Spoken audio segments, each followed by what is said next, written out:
नमस्कार, शाम के 5 बजने को है। दंगल में आप सभी का स्वागत है। मैं हूं आपके साथ चित्रा त्रिपाठी। उत्तर प्रदेश में समाजवादी पार्टी भगवान कृष्ण के नाम पर दांव चलती हुई नजर आ रही है। पार्टी के सोशल मीडिया पेज से जारी एक कैंपेन सॉन्ग में कहा गया, मुरलीधारी कृष्ण बदलकर वेश आ रहे हैं, अखिलेश आ रहे हैं।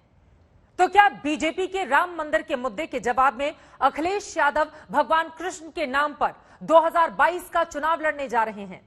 साथ ही सवाल यह भी है कि हाल ही में जमीन सौदे को लेकर राम मंदिर ट्रस्ट के सदस्यों का इस्तीफा मांगने वाले अखिलेश क्या बीजेपी को हिंदुत्व की पिच पर ही घेरने का मन बना चुके हैं?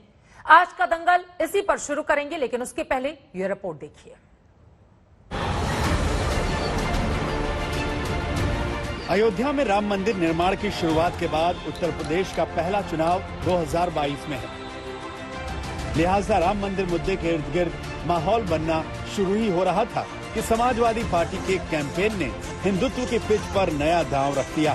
मुरलीधारी कृष्ण बदलकर भेष आ रहे हैं, मुरलीधारी कृष्ण बदलकर भेष आ रहे हैं, अखिलेश आ रहे हैं, अखिलेश आ रहे हैं। समाजवादी पार्टी के सोशल मीडिया प्लेटफॉर्म से पोस्ट हुए कैंपेन सॉन्ग में साफ साफ बोला जा रहा है, मुरलीधारी कृष्ण बदलकर वेश आ रहे हैं, अखिलेश आ रहे हैं। मुरलीधारी कृष्ण बदलकर भेष आ रहे हैं, अखिलेश आ रहे हैं, अखिलेश आ रहे हैं। वैसे तो कैंपेन सॉन्ग पिछली अखिलेश सरकार के 5 साल के कामकाज को भी गिना रहा है, लेकिन इन लाइनों का सीधा सा मतलब ये निकाला जा रहा है कि कहीं न कहीं राम पर राजनीति के बीच कृष्ण पर राजनीति को आजमाने की कोशिश हो रही है। 2017 के विधानसभा चुनाव के दौरान और 2019 के लोकसभा चुनाव के दौरान अखिलेश यादव और समाजवादी पार्टी के झूठे कामों के दावों की पोल जनता ने खोला है। अब प्रभु श्री कृष्ण के रूप को धरकर आप उत्तर प्रदेश की जनता को ठगने आ रहे हैं। जनता सब समझती है, 22 में माकूल जवाब मिलेगा। चुनाव आते ही सभी पार्टियां अपने अपने प्रचार में जुड़ जाती हैं। कोई गाने बनाती है, कोई जनता के बीच में जाती है। निश्चित तौर पर सभी पार्टियों को अपना प्रचार करने का हक है और ये उनका विशेषाधिकार है कि वो प्रचार किस तरीके से करते हैं। बस इस प्रचार में इतना जरूर ध्यान रखा जाना चाहिए कि प्रचार संविधान की भावनाओं के तहत हो और लोगों की धार्मिक भावनाएं आहत न हो। कृष्ण को अपनी राजनीति से जोड़ने की अखिलेश यादव की कोशिश पहली बार नहीं है। गौरतलब है कि 2017 में अखिलेश ने अपने पैतृक गांव सैफई में भगवान कृष्ण की 50 फीट ऊंची मूर्ति लगवाई थी। इस बीच अखिलेश ने राम मंदिर ट्रस्ट के जमीन सौदे से जुड़े विवाद पर भी ट्रस्ट के सदस्यों को कटघरे में खड़ा किया था, जबकि बीजेपी, समाजवादी पार्टी समेत विपक्षी दलों पर यह आरोप लगा रही है कि अब वो मंदिर के काम में अड़ंगा डालने की कोशिश कर रहे हैं। कम से कम जिन पे आरोप लगे हैं, जो वो ट्रस्ट के मेंबर हैं, सबसे पहले तो उन ट्रस्ट के मेंबरों को अपने पद से इस्तीफा दे देना चाहिए, क्योंकि मर्यादा पुरुषोत्तम राम के लिए अगर कोई काम हो रहा हो और प्रश्न उन्हीं पे लग रहा हो जो ट्रस्ट के लोग हैं, जिन्हें संभालना है सब कुछ, तो जब तक ये भ्रष्टाचार के आरोप लगे हैं उन पर, तब तक सभी ट्रस्ट के मेंबरों को इस्तीफा दे देना चाहिए। पहले श्री अखिलेश यादव जी और उनकी पार्टी इस बात का जवाब दे कि अयोध्या में निहत्थे राम भक्तों पर गोली क्यों चलाई, अयोध्या में राम भक्तों के खून से होली क्यों खेली, और उनको यह सवाल करने का नैतिक अधिकार नहीं है। राम और कृष्ण का ये दांव कारगर होगा या नहीं, अभी ये कहना थोड़ी जल्दबाजी होगी, लेकिन यूपी का चुनाव हिंदू वोटों के लिए ध्रुवीकरण के रास्ते पर जा सकता है, इस संभावना से इनकार नहीं किया जा सकता। अखिलेश यादव की मजबूरी, कृष्ण बहुत जरूरी, इस बात को ऐसे समझिए 2012 में जिस समाजवादी पार्टी ने 224 सीटें जीती थी, वो बीजेपी के हिंदुत्व के पिच पर 2014 से लगातार धड़ाम गिर रही है। 2014 में सिर्फ 5 सीटें, 2019 में 5 सीटें 80 लोकसभा में से, जबकि 2017 में भारतीय जनता पार्टी के सामने अखिलेश यादव ने कांग्रेस से गठबंधन किया, बावजूद उसके सिर्फ उसको 403 में 47 सीटों पर विजय मिली। इसी वजह से 2022 का चुनाव क्या मुरलीधारी कृष्ण के नाम पर लड़ेगी समाजवादी पार्टी? चर्चा की शुरुआत करते हैं। कई खास मेहमान इस वक्त हमारे साथ जुड़ चुके हैं, उनका तारुफ आपसे करवा देती हूं। भारतीय जनता पार्टी की ओर से प्रवक्ता नुपुर शर्मा जी इस वक्त हमारे साथ मौजूद हैं। कांग्रेस पार्टी की ओर से प्रवक्ता अखिलेश प्रताप सिंह जी हमारे साथ जुड़ चुके हैं। समाजवादी पार्टी की ओर से राजीव राय जी हमारे साथ मौजूद हैं और साथ ही राजनीतिक विश्लेषक के तौर पर शांतनु गुप्ता हमारे साथ जुड़ चुके हैं। दंगल की बहस का नियम पहले अपने मेहमानों को बता देते हैं। पहले सवाल के जवाब में हर मेहमान को डेढ़ मिनट बेरोक टोक बोलने का मौका मिलेगा और इसके बाद डिबेट ओपन होगी। डिबेट ओपन होने के बाद एक दूसरे के बीच में आप सवाल जवाब कर सकते हैं। लेकिन सबसे पहले शुरुआत आपसे ही करते हुए नुपुर शर्मा जी, मुरलीधारी वेश बदल कर आ रहे हैं, अखिलेश आ रहे हैं। ये कैंपेन सॉन्ग समाजवादी पार्टी की ओर से किस तरह से देख रही है बीजेपी इसको? देखिए, नमस्कार चित्रा जी, आपको, सारे पैनलिस्ट और सभी दर्शकों को। घोर कलयुग तो समाजवादी पार्टी में आ ही चुका है। आज ये साफ हो गया है, भगवान को और कितना अपमानित करेंगे कि खुद को ही भगवान बता दिया और इनके वेरीफाइड ट्विटर हैंडल से, समाजवादी पार्टी के वेरीफाइड ट्विटर हैंडल से वीडियो जारी भी कर दिया। जो सपा नेता कोई भाटिया जी है, उन्होंने लिखा है। मतलब शर्म नहीं आती। सबसे पहले तो मैं कहूंगी कि खुद को विष्णु अवतार बताने वालों ने एक जमाने में विष्णु अवतार के भक्तों के ऊपर गोली चला के उनकी कैसे बेगुनाहों की मौत करी थी और ये तक कह दिया था कि और मारेंगे। कौन थे वो लोग? राम भगवान के भक्त थे, कार सेवक थे, साधु संत थे। अपने आप को आज विष्णु अवतार कृष्ण भगवान बता रहे हैं। चलिए इसी सवाल का जवाब दीजिए। सबसे पहले बताइए, ब्रिज के लिए क्या किया है अखिलेश यादव जी ने? सबसे पहला सवाल है। दूसरा सवाल बताइएगा, चलिए बोलिए, क्या अयोध्या तो झांकी है, काशी मथुरा बाकी है? ये नारा लेके चलेंगे क्या चुनाव के अंदर अखिलेश यादव जी? जवाब दीजिए, मथुरा के लिए क्या किया? तीसरी बात, आज तक ब्रज की होली खेलते हुए मैंने तो अखिलेश यादव जब मुख्यमंत्री थे आज तक तो नहीं देखा। वहीं पे योगी जी जरूर गए थे और उसके लिए ये तमाम विपक्षी दलों ने कैसे तमाशा बना दिया था कि मुख्यमंत्री होने के बावजूद बरसाना की होली कैसे खेलने चले गए। दूसरी बात कहूंगी, मैं एक चीज पूछना चाहती हूँ, अपने आप को भगवान की तुलना करने वाले आए दिन हमारे हिंदू भगवान को गाली देते हैं। राम भगवान के ट्रस्ट के ऊपर उंगली उठाते हैं जो बेतथ्य उंगली उठाई है। आपने किया क्या? आपने मथुरा ब्रज के लिए ही क्या किया? अब मैं जवाब ले लेती हूँ। राजीव राय जी, 1.5 मिनट आपको देते हुए, क्या भगवान कृष्ण से खुद की तुलना की जा रही है जिस तरह का कैंपेन सॉन्ग लॉन्च हुआ है? और मेरा अगला सवाल इसी से जुड़ा हुआ आपसे ये है, ये मुरलीधारी बदलकर वेश आ रहे हैं, अखिलेश आ रहे हैं, इसके मतलब मायने क्या निकाले जाए? चित्रा जी, जिसकी जैसी सोच होगी उससे आगे सोच ही नहीं सकता। जब अंधभक्ति आंखों पर छा जाती है ना, तो जो पढ़ाया जाता है तोते की तरह वही रटा जाता है। जो 2022 का चुनाव किस मुद्दे पर होगा मैं आपके संज्ञान में लाना चाहता हूं। आप महिला हैं इसलिए आपसे ज्यादा उम्मीद है। आपको 24 फरवरी 2019 की घटना याद होगी जिस दिन माननीय प्रधानमंत्री जी ने सफाई कर्मियों के पैर छुए थे। उस पहली महिला का नाम था शीतल सफाई कर्मी है और जब कोरोना में बीमार हुई तो उसको इलाज नहीं मिला। 35,000 रुपया 10% ब्याज पर उसने लेके इलाज कराया और जितने दिन इलाज कराया उसका तनख्वाह भी काट लिया गया। और किसी सफाई कर्मी को आज न खाने के है न कोई बच्चा पढ़ रहा है। विकास इस चुनाव जो होगा इस मुद्दे पर होगा। आप भी हमारे तरफ की हैं। पहला माननीय मुख्यमंत्री जी का आश्वासन था 100 दिनों में गड्ढा मुक्त। जब आप अपने गांव जाती होंगी, जिले में जाती होंगी, अगर गड्ढा मुक्ति मिलती होगी सड़कें तो मैं कुछ नहीं कहूंगा। नौजवानों का रोजगार, बेरोजगारी, लॉ एंड ऑर्डर, ठोक दो पुलिस। आज आपने देखा अखबारों में, समाचार पत्रों में, पुलिस कुर्सी और स्टूल लगाकर घूम रही है, अपना बचाव कर रही है। 100 डायल 100 वाले पुलिस को इन्होंने क्या बना दिया। मुद्दा तो चुनाव का ये होगा, चाहे जितना भरमा ले। और फिर मैं बोल रहा हूँ, कफन चोरों और चंदा चोरों से, भगवान राम को बेचने वालों से हमें किसी सर्टिफिकेट की जरूरत नहीं। मेरे घर में राम मंदिर है और माननीय अखिलेश यादव के घर में कृष्ण मंदिर है। हमें किसी को दिखाने की जरूरत नहीं है, सर्टिफिकेट की जरूरत नहीं है। कृष्ण का संदेश क्या है? संदेश हमें क्या है और संभल सकते हो तो संभल। समय अब खत्म हो गया, लेकिन जो सवाल मैंने पूछा था, इतने कामकाज हैं, इतने मुद्दे हैं अगर बीजेपी के अगेंस्ट में आपको बोलने के लिए, तो ये मुरलीधारी से तुलना करने की क्या जरूरत थी? सवाल तो ये था ना, लेकिन आप बात को गोलमोल घुमा गए। दोबारा मैं लौटूंगी, बाकी 2 लोगों को भी बोल लेने देते हैं, उसके बाद राजीव जी में आऊंगी। अखिलेश जी, ये जो गाना है कैसा लगा आप लोगों को समाजवादी पार्टी का? देखिए चित्रा जी, पिछले लगभग 29 वर्षों में भाजपा, सपा, बसपा ये सब टेस्टेड और रिजेक्टेड हो चुके हैं। सिर्फ कांग्रेस से ही जनता इंटरेस्टेड है और कांग्रेस इस बार सरकार बनाने जा रही है प्रियंका जी के नेतृत्व। उसका कारण क्या है कि ये लोग लुभावने बातें करके सत्ता में आ जाते हैं। एक भी अपने मैनिफेस्टो का पहले पन्ने से मैं शुरुआत कर सकता हूं, एक भी पूरा नहीं हुआ। एक भी गिना सकता हूं, एक पॉइंट के, और बातें करेंगे बस, ऐसा लगता है वैसा लगता है। वैसे चुनाव के पहले तक उत्तर प्रदेश सहित कई राज्यों में बीजेपी 2 फाड़ होने जा रही है। यहाँ योगी जी कहते हैं हम रहेंगे, डिप्टी सीएम कहते हैं नहीं वो नहीं रहेंगे, अभी तय नहीं है। और बंटवारा होने जा रहा है। बहुत जल्द ही 250 विधायक विधानसभा के अंदर जिस मुख्यमंत्री के खिलाफ कानून व्यवस्था और फेल्योर के खिलाफ धरना दे चुके हैं, और दूसरी पार्टी में भी यही हाल है। पहले आपस में लोग निपट लें। जनता की लड़ाई सिर्फ कांग्रेस ने लड़ी है पिछले 5 वर्षों में प्रियंका जी के नेतृत्व में, और जनता को सिर्फ उम्मीद कांग्रेस पार्टी से है। मैंने कहा ना, ये सब लोग टेस्टेड और रिजेक्टेड हैं। कांग्रेस पार्टी में ही जनता इंटरेस्टेड है। ये लोग न कानून व्यवस्था की बात करते हैं, न विकास की बात करते हैं, न रोजगार की बात करते हैं। 40 लाख बेरोजगारों ने रजिस्ट्रेशन करा रखा यूपी के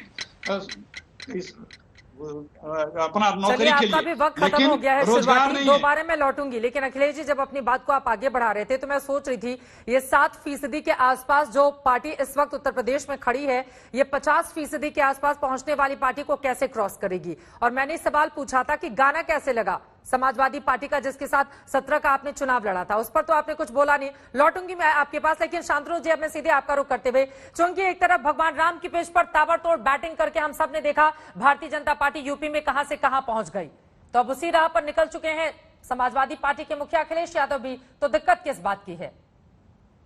देखिए, भाजपा ने आज से नहीं, पालमपुर अधिवेशन से जो राम मंदिर का मुद्दा है उसके साथ अपनी पॉलिटिकल कैपिटल लगाई है। जब मैंने गाना सुना कि मुरलीधारी कृष्ण बदलकर वेश आ रहे हैं, और उत्तर प्रदेश में मेरा अध्ययन रहता है, तो मैंने कहा जो मुरलीधारी हैं, जो अखिलेश हैं, वो तो कंसों के साथ दिखते हैं मुझे हर समय। राजा भैया जो इतने बड़े अपराधी हैं, उनके जेल मंत्री थे। गायत्री प्रजापति जो जेल में, वो उनके मंत्री थे। मुख्तार अंसारी का वो संरक्षण कर रहे हैं। तो मुझे ये मुरलीधारी कम, ये कंस ज्यादा रहे। तो अगर यहाँ पे होता कि बंदूकधारी बदलकर वेश आ रहे हैं तो ज्यादा रेलेवेंट होता कि राम भक्तों पे गोली चलाई इनके पिताजी ने बहुत निर्ममता से। 2012 में जैसे ही अखिलेश मुख्यमंत्री बनते हैं, वो वीएचपी की कार्यशाला में पत्थर आना रोक देते हैं। इतना डर था उनका राम मंदिर बनने से कि जो कार्यशाला में पत्थर आ रहा था वो भी उन्होंने रोक दिया। फिर यूपी के लड़के इनके मित्र आते हैं, उनके वकील तो आपको पता है कोर्ट में गए इतनी बार, और उन्होंने पूरी कोशिश करी राम मंदिर ना बन पाया, और फिर ये राम मंदिर की जमीन पे झूठा विवाद। तो मुझे तो लगता है अब लोगों को ये सिग्नल बिल्कुल क्लियर हो गया है कि अगर अखिलेश की सरकार भूल चूक से आ भी गई तो राम मंदिर तो नहीं बन पाएगा। और देखिए, मथुरा का मामला है। मथुरा में अभी कोर्ट केस लोकल कोर्ट ने एडमिट कर लिया है, जो कृष्ण जन्मभूमि ईदगाह मस्जिद का मामला है। उस पर आप सपा के प्रवक्ता से पूछिए कि वो कृष्ण जी के साथ खड़े हैं कि ईदगाह के साथ खड़े। तो मैं तो यही कहूंगा कि ये गाना मुझे मुरलीधारी वेश बदलकर कम, बंदूकधारी वेश बदलकर ज्यादा लग रहा है। चलिए अब इसी पर डिबेट को ओपन करते हुए इसी जो राय यहां पर दी गई है शांतनु गुप्ता जी की ओर से, नूपुर मैं आपके पास आऊंगी, लेकिन सीधे सीधे राजीव राय को कटघरे में और उनकी पार्टी को किया गया है, तो मैं आपके पास आते हुए बताइए राजीव राय जी, वो कह रहे हैं कि मुरलीधारी से गलत तुलना हो गई, बंदूकधारियों से तुलना होती तो गाना ज्यादा सटीक बैठता। क्या है इस पर जवाब आपका? चित्रा जी, सबसे पहले मैं ससम्मान एक आपत्ति दर्ज करा रहा हूं। आप 2 भारतीय जनता पार्टी के प्रवक्ताओं को बैठा दीजिए, हमें कोई एतराज नहीं है। जिस व्यक्ति विशेष को, जिसकी पूरी दुकान ही जोगी जी के ऊपर किताब लिखकर चलती है और राजनीतिक विश्लेषक के रूप में चैनल पर बैठाने पर मैं अपना प्रतिरोध दर्ज करता हूं। आगे कर सकते हैं राजीव राय जी, क्या वो बीजेपी के नेता हैं? राजीव जी प्लीज, देखिए विपक्ष की भी 2 आवाज है, सत्ता पक्ष की भी दोनों आवाज होनी चाहिए। प्लीज सर, ये आप तय मत कीजिए। राजीव जी, ये आप तय मत कीजिए, ये हमारे विवेक पर छोड़ दीजिए। अखिलेश यादव जी भी हैं, आप भी, ठीक है सर, अखिलेश प्रताप सिंह जी भी हैं, आप भी हैं। 17 ज्यादा समय नहीं हुआ, ठीक है सर, मुद्दे पर आइए, मुद्दे पर आइए ना सर, मुद्दे पर आइए, तय मत कीजिए कि कौन क्या है, मुद्दे पर आइए, बताइए। नहीं, तय तो जनता कर दिया है, देख रही है जनता, देख रही है कि कौन व्यक्ति विशेष है। अखिलेश की पार्टी में भी फ्रंटल है, मेरी भी पार्टी में फ्रंटल है। राजनीतिक विशेषक, चित्रा जी एक सेकंड, राजनीतिक विशेषक के जगह पर लिखना चाहिए जब दुकान चलाइए ना, जवाब हम नहीं लेंगे, अखिलेश जी का बोलने दीजिए, राजीव राय की बात हो जाए। राजीव जी आइए ना, मुद्दे पर आइए ना सर। अब ये प्लीज मुरलीधर, अब भगवान कृष्ण की बात हो रही है तो यहाँ पर बाकी बातों को क्यों लेकर आ रहे हैं? अगर उनसे तुलना करके उसी पर राजनीति को आगे बढ़ाना है तो आप बताइए ना, ये लिखने की और ये गाने की जरूरत क्यों आन पड़ी? राजीव राय, अगर गाने से संदेश आपको नहीं मिल रहा है और गाना ही हमारा नहीं है, जरूरत क्यों आन पड़ी? मैं तो ये पूछ रहा हूं कि राम मंदिर बनाते समय पैसे लूटने की जरूरत क्यों आन पड़ी? हमने आरोप नहीं लगाया, आप संजय सिंह और पवन पांडे की बात कर रहे हैं। हिंदू महासभा तो हिंदुओं का संगठन है ना। स्वरूपानंद सरस्वती मेरे गुरु है, मैंने दीक्षा लिया है, इसी जगह पर बैठकर दीक्षा लिया है, यही का बगल में राम मंदिर है। मुझे मंत्र भी इन्होंने राम का दिया था, उन्होंने आरोप लगाया। हनुमान मंदिर के मुख्य पुजारी, रामलला के मुख्य पुजारी, सारे लोग बोल रहे हैं, आपको कौन सी जरूरत पड़ गई? अभी विधायकों को खरीदने के लिए पैसे की कमी पड़ गई और आप दूसरे के चरित्र पर उंगली उठाते हैं। शांतनु जी, आज भी कर्नाटक में 6 मंत्रियों के वीडियो चल रहे हैं। जिस मंत्री के वीडियो निकले ना, कहिए तो मैं अभी महिला बैठी मैं दिखा नहीं सकता, प्राइवेट नंबर पे भेज दूंगा। शर्म होगी तो चुल्लू पर पानी भी ज्यादा पड़ जाएगा दूध का दूध, जब दूसरे के चरित्र पर उंगली उठाते हैं। है हिम्मत दिखा दूं, भेज दूं आपको। 6 वीडियो नंगे वीडियो में पड़ रहे हैं यहाँ नौकरी के नाम पर, बहन बेटियों के आबरू लूटने वाले, उसकी बात कर रहे हो। सिंगर को लेकर, सिंगर को बचाने के लिए नंगा नाच करने वाले आप चरित्र की बात करेंगे। मसाज आनंद से मसाज करवाने लिए बेटी बहनों को आप चरित्र पर बात करोगे? सर कहाँ जा रहे हैं आप, कहाँ जा रहे हैं सर? राजीव राय जी मेन मुद्दे पर रहिए और ये तमाम बातें देखिए, क्योंकि आप लोग आरोप लगाएंगे, कहेंगे मेरे मोबाइल में वीडियो है, उसके बाद गायब हो जाएंगे। सर जो चीजें जनता के सामने हो, उनको बीच में हो, हम उन्हीं पर बात करेंगे। आरोप लगाकर भाग जाने वाली राजनीति पर हम बात नहीं करेंगे। आपके ही नेता है राजकुमार भाटी, उन्होंने गाना बनाया, लॉन्च किया, आपके ऑफिशियल फेसबुक पेज से इसको अगर शेयर किया जा रहा है और आप कह रहे हैं कि नहीं इस पर ज्यादा हम बात नहीं करेंगे।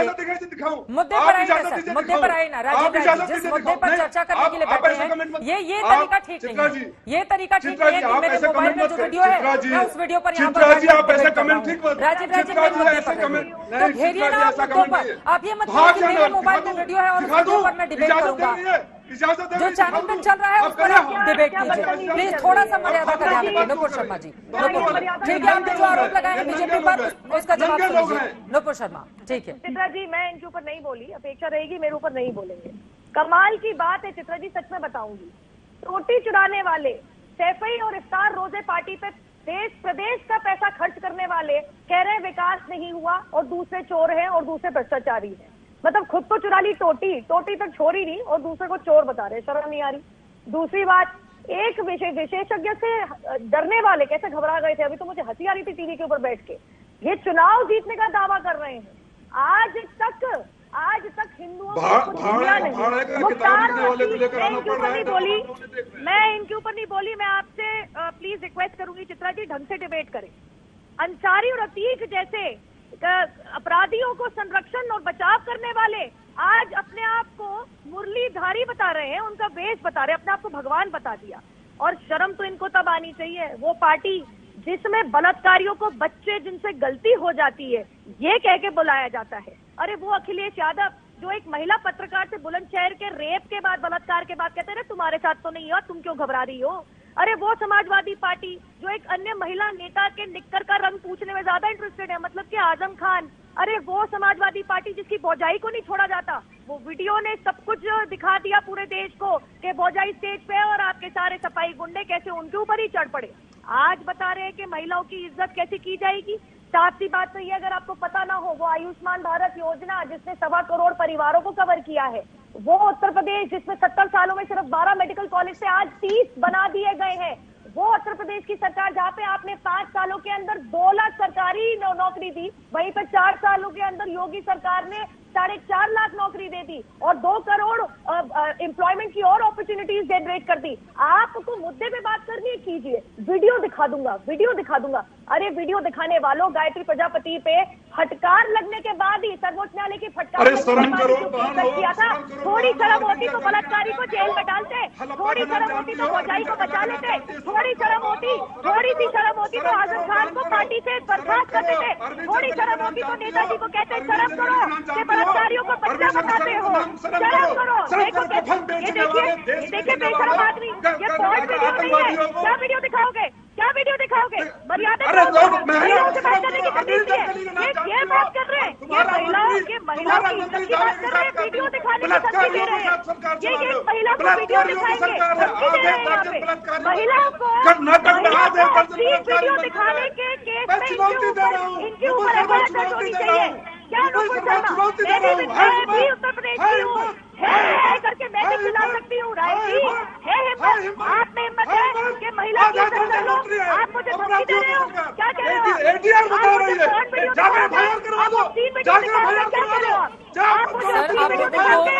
दोनों लोगों से, मैडम आपसे भी, सर आपसे भी, पूरा देश देख रहा है, यूपी की जनता भी देख रही है।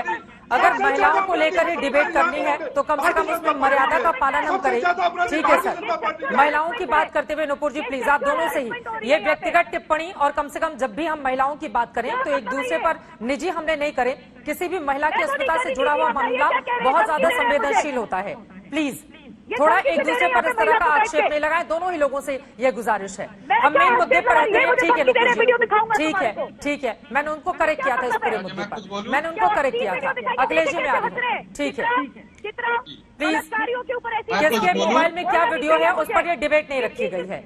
जिस मुद्दे पर हम डिबेट कर रहे हैं उस पर आप आइए, और महिलाओं की अस्मिता से जुड़ा हुआ कोई भी मामला हो तो उसमें हम अपने शब्दों में संवेदनशीलता बरतें। प्लीज आप दोनों से ही गुजारिश है। अखिलेश जी, अखिलेश प्रताप सिंह जी, ठीक है हो गए आप दोनों लोगों की बात। ये तो मैं दर्शकों को समझ में नहीं आएगा आप क्या बोलना चाहते हैं अखिलेश प्रताप जी। लेकिन मैं मुद्दे पर एक बार फिर से आते हुए, महिला सुरक्षा एक बड़ा मुद्दा है, लेकिन हर सरकार चाहे वो 2007 की बीएसपी हो, 12 की समाजवादी पार्टी हो, 17 की ये पार्टी, और आप गिना रहे हैं कि दरअसल कांग्रेस पार्टी को मौका 30 सालों में नहीं मिला है और इस बार कांग्रेस की सरकार आएगी। लेकिन सर कैसे?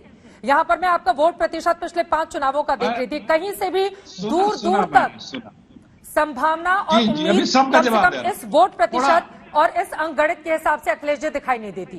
और अब तो जो 2 लड़के साथ में गए थे उसमें से एक लड़के ने अपने आप को पीछे खींच लिया, वो भी साथ में नहीं आएगा। क्या करेंगे फिर आप अखिलेश जी? एकदम धीरज से सुनिए, जैसे बीजेपी के समय सुनिए, सुनते रहिए। देखिए ये अभी डिबेट देख करके हर कोई ये समझ गया होगा कि टेस्टेड और रिजेक्टेड हैं।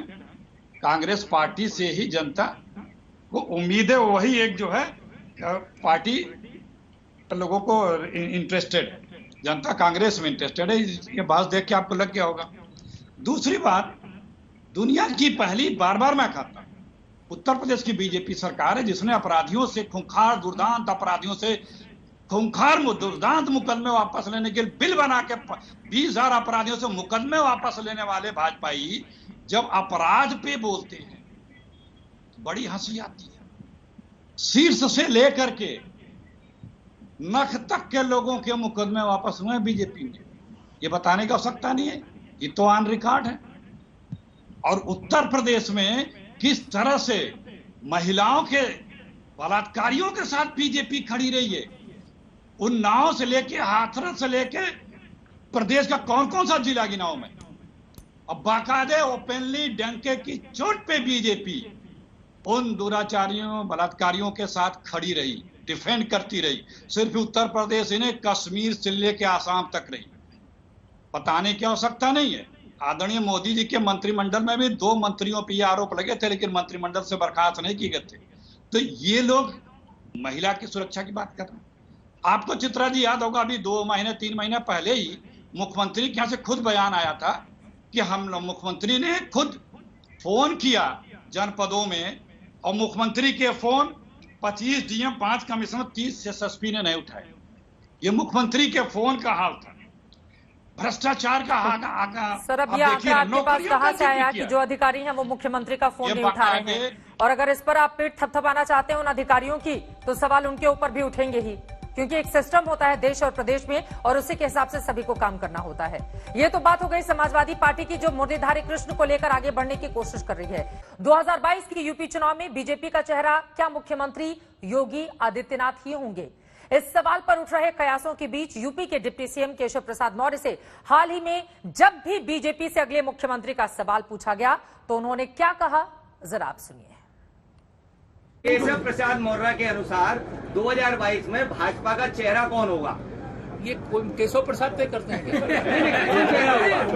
चेहरा कौन होगा 2022 में? देखिए आगे एक सेकंड, ये सवाल देखिए, मैं जो सवाल का जवाब दिल्ली के में हमारा राष्ट्रीय नेतृत्व है उनको देना है। आप उप मुख्यमंत्री उत्तर प्रदेश से आप बात कर रहे हो। अभी हमारे मुख्यमंत्री हैं योगी जी, हमारे देश के प्रधानमंत्री माननीय मोदी जी हैं, हमारे राष्ट्रीय अध्यक्ष माननीय अमित शाह जी हैं, प्रदेश में अध्यक्ष हमारे स्वतंत्र जी हैं।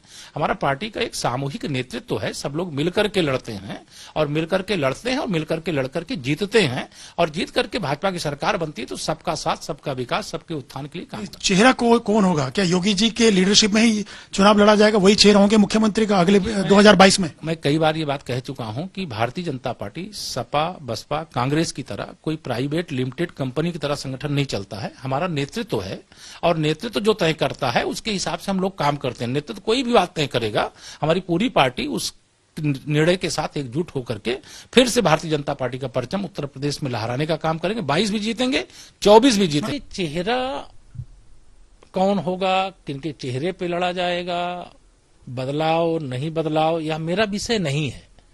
ये भारतीय जनता पार्टी, मैंने कहा ना कि कांग्रेस की तरह, समाजवादी पार्टी की तरह, बहुजन समाज पार्टी की तरह कोई प्राइवेट लिमिटेड कंपनी नहीं है। इसमें पार्टी नेतृत्व है, मार्गदर्शक हैं, लोग बैठे हुए हैं, जो उचित अनुचित जो उनको ध्यान में आएगा उसके हिसाब से वो निर्णय लेते हैं। ये विषय जो मेरे से संबंधित नहीं है, उस विषय पे मेरे द्वारा जवाब देना उचित नहीं। अब केशव प्रसाद मौर्य के इस बयान के बाद कयासों का दौर काफी लंबा खिंच गया है। सवाल उठ रहे हैं कि बार बार योगी आदित्यनाथ का नाम लेने से केशव प्रसाद मौर्य बचने की कोशिश क्यों कर रहे हैं। नूपुर जी, इस सवाल का जवाब आप ही दीजिए। किस तरह का कंफ्यूजन है भारतीय जनता पार्टी में? सबसे पहले तो मैं बता दूं, यहाँ पे अपने आप को भगवान बनने वाले और अंतर्यामियों की तरह बैठने वाले के इतने फोन गए और उतने उठे नहीं। मेरे हिसाब से अपने गरेबान में झांक के अपनी पार्टी का टूटना बिखरना बचा लेंगे तो उनके लिए बहुत अच्छा हो जाएगा। 7% वोट शेयर बचा नहीं पाएंगे, अपना पार्टी हेडक्वार्टर है, नेशनल पार्टी कहला नहीं पाएंगे कुछ दिनों बाद। और आज अटकलें लगा रहे हैं कि दूसरी अन्य पार्टी में क्या चल रहा है। रही बात भारतीय जनता पार्टी के किसी भी चुनाव के अंदर कौन चेहरा रहेगा नहीं रहेगा, ये पार्लियामेंट्री बोर्ड का निर्णय है। अब मैं जरा कुछ इनके सवालों का जवाब देना चाहूंगी। नहीं, उस पर आइएगा। पार्लियामेंट्री बोर्ड का निर्णय होगा, लेकिन मुख्यमंत्री तो योगी जी ही हैं, तो उनका नाम लेने में इतनी हिचकिचाहट क्यों हो रही है आपके दूसरे? मुख्यमंत्री तो हमारे योगी जी है, वो कहाँ से हट गए? मुख्यमंत्री जी ने अभी कितनी बैक टू बैक बैठकें करी हैं। और साथ ही में मैं आपको बता दूं, चाहे वो कोविड पैंडेमिक का मैनेजमेंट का विषय हो, चाहे वो आने वाले चुनाव है, सब पे चर्चा हुई है। तो या तो ये लोग जानबूझ के न्यूज नहीं देखते कि वो 2 दिन यहाँ पे थे मुख्यमंत्री जी और सबसे, चाहे वो हमारे अध्यक्ष जी हो, चाहे प्रधानमंत्री जी हो, चाहे वो हमारे गृह मंत्री जी हो, चाहे वो BL संतोष जी से हो, सबसे उनकी बैठक हुई है। किस तरीके से एक कांग्रेस के वरिष्ठ नेता भी हमारी पार्टी में आके जुड़े हैं, वो अलग बात है कि ये अपने आप को बचा नहीं पा रही। कांग्रेस पार्टी हमसे ज्यादा कंसर्न रखती है, लेकिन ठीक है, आप इसी डिनाइल में रहिए। मैं जरा एक जवाब दूंगी प्लीज चित्रा जी, मैं वेट कर रही हूं। एक सेकंड हो गया। अखिलेश जी, एक सवाल का जवाब, एक सवाल ले लीजिए, आपके लिए वो सवाल सुनिए। अपनी पार्टी में नसीमुद्दीन सिद्दीकी को जगह देने वाली पार्टी, जिसने कहा था स्वाति सिंह जी को कि 12 साल की बेटी पेश करो। अपनी पार्टी में विक्रम सिंह ब्रह्मा को संरक्षण देने वाली पार्टी, अपनी पार्टी भवरी देवी कांड वाली पार्टी, वो पार्टी जिसके केरला के अध्यक्ष कहते हैं कि जिस महिला के साथ बलात्कार होता है वो आत्महत्या कर लेगी, उसे आत्महत्या कर लेनी चाहिए। आज महिला सुरक्षा पे ज्यादा ना बोले। ठीक है, ऐसी पार्टी जिसके दिग्गज ठीक है, जवाब ले लीजिए, मुद्दे पर ही रहते हैं, जवाब ले लीजिए, बोलिए अखिलेश। ठीक है, महिलाओं को लेकर जिन्होंने सवाल किए हैं और उनके चेहरे पर आप लोगों की नजर बहुत ज्यादा है अखिलेश जी, लेकिन आप लोगों के पास खुद आपका चेहरा तो है नहीं। आपका जवाब भी दे रहा हूं। आपने कहा कि कहां से आंकड़े लाते हैं कि योगी जी के लोग फोन नहीं उठाते, और इन्होंने भी सवाल किया। ये आज तक की स्टोरी है, ये आज तक चैनल की, और जो लखनऊ में ब्यूरो चीफ हैं उनकी स्टोरी है। शिवेंद्र श्रीवास्तव, लखनऊ, 16 मार्च 2021 की। हालांकि सर, आप अगर कोई चीज नहीं जानती हैं, फोन नहीं सुनिए ना अखिलेश जी, कि मुख्यमंत्री जी अधिकारी को फोन लगाते हैं और अधिकारी फोन नहीं उठाता है। आपको लगता है फिर ऐसे अधिकारियों को अपने पद पर बने रहने का अधिकार है? सर, मुख्यमंत्री बीजेपी का कोई नेता या कांग्रेस का कोई नेता नहीं होता है, एक संवैधानिक पद पर बैठा व्यक्ति होता है। क्या बात करें अखिलेश जी, मुद्दे पर आइए ना सर, मुद्दे पर आइए ना, आप मुद्दे पर आइए ना। मेरे ऊपर आरोप लगा। अगर आप ये कह रहे हैं कि अधिकारी फोन नहीं उठाते मुख्यमंत्री का और अधिकारी बहुत अच्छा काम कर रहे हैं, तो ऐसे में अधिकारियों को क्या बने रहना चाहिए उनके पद पर? आप मुद्दे पर रहिए ना सर। मुख्यमंत्री किसी पार्टी के नहीं होते हैं, वो एक प्रदेश का चेहरा है। 23-24 करोड़ की रोना नहीं रो रही हूँ, रोना नहीं रो रही हूँ, मुद्दे पर आइए। हाँ, मैं इसलिए बोल रहा हूँ मुद्दा ये, क्योंकि नूपुर शर्मा ने भी पूछा और आपने भी कहा कि कहां से लाए हैं, इसलिए मुझे पाठक को बताना जरूरी है ये कहां से मैं लाया हूं। और ये मुख्यमंत्री के ट्विटर से ट्वीट हुआ था, और उसकी हेडलाइन है, यूपी में सीएम ऑफिस का फोन भी नहीं उठाते कई अफसर, 25 जिलाधिकारी और 4 कमिश्नरों से मांगा जवाब, 3 दिन में नोटिस का देना है जवाब। इसलिए बिल्कुल ये कोई नोटिस जरूरी भेजा नहीं जाना चाहिए, आपको गलत है क्या? एक मिनट सुनिए, बिल्कुल भेजा जाना चाहिए सर। अगर जिन अधिकारियों को काम करना है अगर वो फोन नहीं उठाएंगे तो ये गलत नहीं। अखिलेश जी मुद्दे पर आइए, देखिए आप मुद्दे पर आइए ना, मुद्दे पर आइए। मुद्दे पे आ रहा हूँ, ये कोई तरीका नहीं है सर, कि ये आप कोई तरीका हमें आप कांग्रेस डिस्टर्ब पार्टी करते की रहे, बात, देखिए हमें उन्होंने जो डिस्टर्ब सवाल करते किया है रहे। डिस्टर्ब बीजेपी करने की बोलती बात रही, नहीं है। बीजेपी अखिलेश जी चूंकि आप मुद्दे से भटक रहे हैं ना, इस वजह से अखिलेश जी मुद्दे पर रहिए। आपका भी मुद्दे पे ही हूँ, आप ही लोगों को जवाब दे रहा हूँ। अखिलेश जी तो उसके लिए भी ऐसी ही बातें बोलती हूँ, है ना?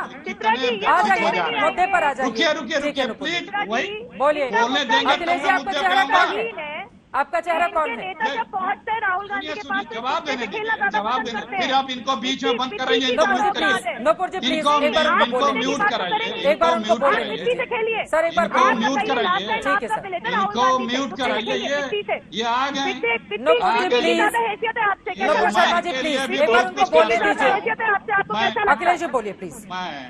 मैं देखिए, आदरणीय मोदी जी ने ये महिलाओं का जिक्र किया है, मोदी जी के महिलाओं के प्रति अभिव्यक्ति चित्रण करूं, इन्होंने आमंत्रित किया कि मोदी जी महिलाओं के लिए क्या क्या कहे हैं उसको एक बार सुनाया जाए, क्योंकि ये मोदी विरोधी है। मोदी चाहती है कि मोदी जी की जो महिलाओं के प्रति भावना रहे वो एक बार ताजा किया जाए। अरे जिस मुद्दे पर हम यहाँ बातचीत करने के लिए बैठे हैं, किसी से भी अखिलेश जी प्लीज, कहाँ से कहाँ आप जा रहे हैं? अखिलेश प्रताप सिंह जी देखिए, मैं आपकी बहुत इज्जत करती हूँ, रविकिशन जी भी हमारे साथ गोरखपुर के सांसद जुड़ चुके हैं, लेकिन अखिलेश जी मैं 2017 में देख रही हूँ कांग्रेस 6.5%, 7 सीटों के साथ।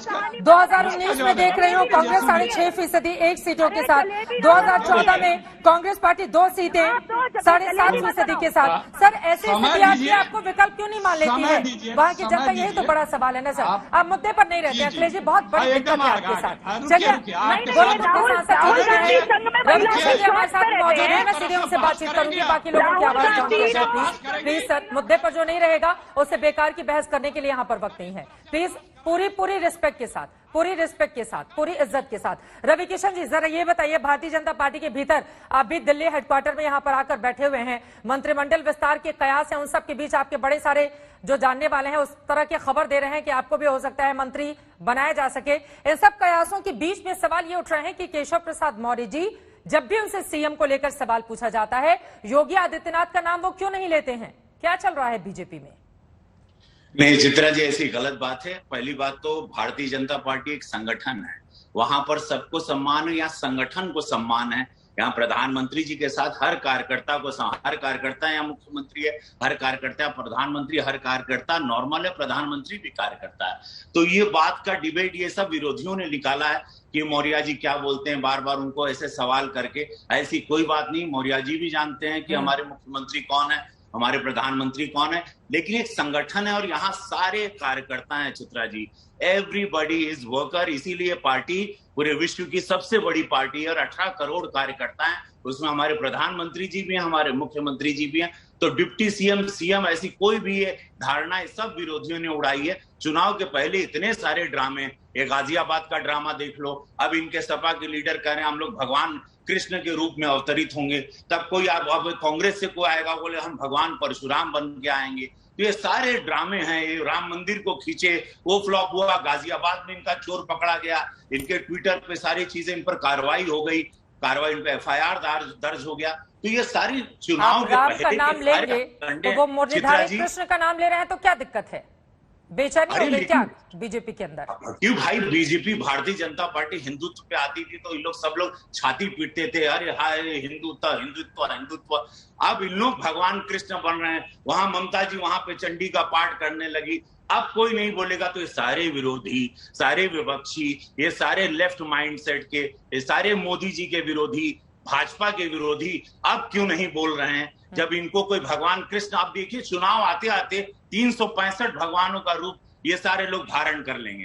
अब भारतीय जनता पार्टी को सब कोई खींचेगा नहीं। हम लोगों को हिंदुत्व के नाम पे, भगवान राम के नाम पे, राम जन्मभूमि के नाम पे हमेशा घसीटा जाता था। कितना दुख होता है चित्रा जी, अब नहीं बोला। अब ये सारे हथकंडे दिखेगा, कोई हाय मुसलमान करेगा, कोई हाय कृष्ण करेगा, कोई अनगिनत अब नाम आएंगे। और हमारे भगवानों के लिए ये लोग कितना कितना खाली वोट की राजनीति, यही दुख है। यही मैं कहना चाहता हूँ चित्रा जी। और आप भी सवाल राजनीति नहीं की क्या, ये बताए? आप गोरखपुर के सांसद हैं, रवि किशन जी को फिल्म स्टार के तौर पर तो पूरा देश जानता था, लेकिन रवि किशन शुक्ला हैं, पंडित जी हैं, ये गोरखपुर के चुनाव में पता चला। तो आप लोगों ने भी तो वही किया ना रवि किशन जी?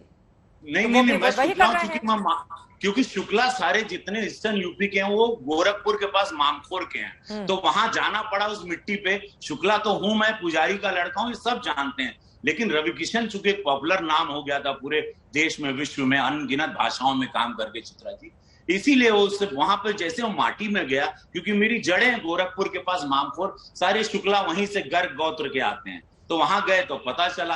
तो उसमें क्या, उसमें शर्म करना क्या है? बता रहे हैं, अपना गोत्र बता रहे हैं, पुजारी के लड़के हैं, ये भी बता रहे हैं, तो वो मुरलीधारी कृष्ण बता रहे हैं अगर खुद को, तो क्या दिक्कत है? तो भाजपा के लिए क्यों सब लोग हिंदुत्व का, तो ये सारे लोग बोल देना कि सिर्फ हम लोग को भी हिंदू की राजनीति करनी है, ये भाजपा पर आरोप क्यों लगाते हैं? ये क्यों इन लोग दो चेहरा और अपना दुगलाई दिखाते हैं? क्यों जब बोलने दिया जाएगा कि नहीं बोलने, ये हिपोक्रेसी क्यों रहती है?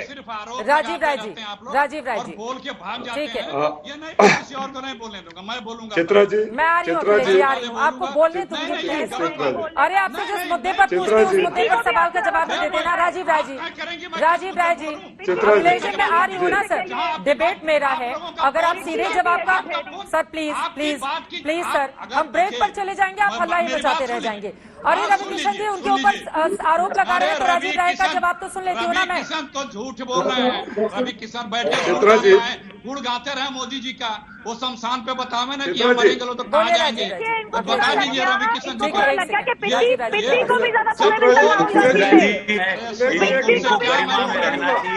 मैं सबका सम्मान करता हूँ, ये लोग अपनी गरिमा को ना छोड़े। अपनी बात करने आया हूँ, मैं किसी से मुंह लगने नहीं आया हूँ, मैं सिर्फ ये कह रहा हूँ।